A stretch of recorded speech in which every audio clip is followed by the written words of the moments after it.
1 Samuel, chapitre 24.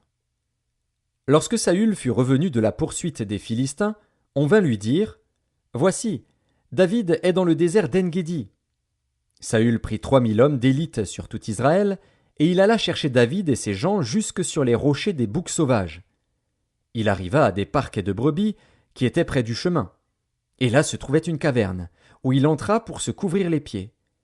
David et ses gens étaient au fond de la caverne.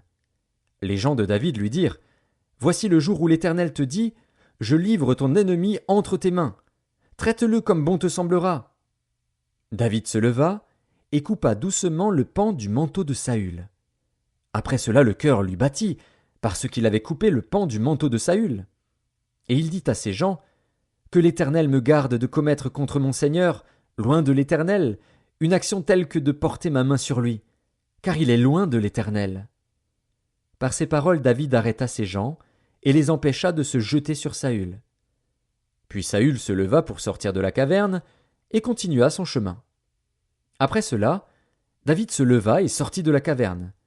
Il se mit alors à crier après Saül: Ô roi, mon Seigneur! Saül regarda derrière lui, et David s'inclina le visage contre terre et se prosterna. David dit à Saül: Pourquoi écoutes-tu les propos des gens qui disent: Voici, David cherche ton malheur?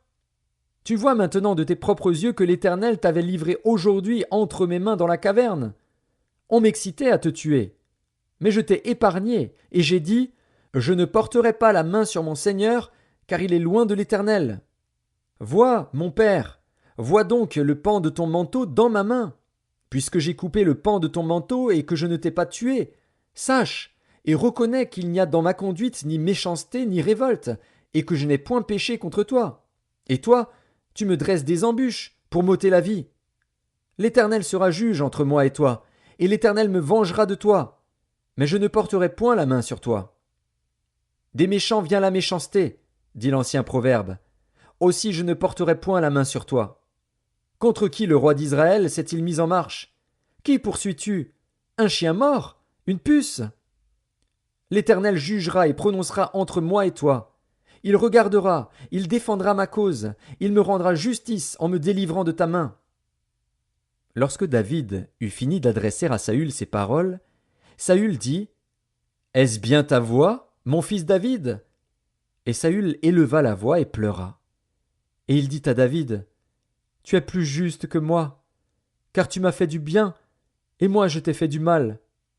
Tu manifestes aujourd'hui la bonté avec laquelle tu agis envers moi, puisque l'Éternel m'avait livré entre tes mains et que tu ne m'as pas tué.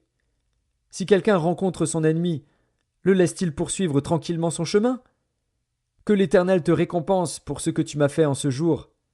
Maintenant voici, je sais que tu régneras, et que la royauté d'Israël restera entre tes mains. Jure-moi donc par l'Éternel que tu ne détruiras pas ma postérité après moi, et que tu ne retrancheras pas mon nom de la maison de mon père.